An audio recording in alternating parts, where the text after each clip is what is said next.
ଦଶ ମାସର ନାମ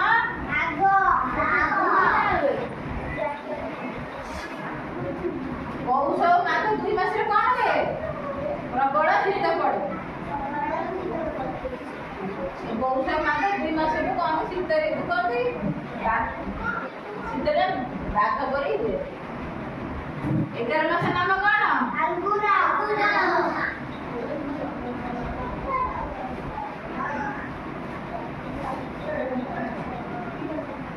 12 ମାସର ନାମ କଣ?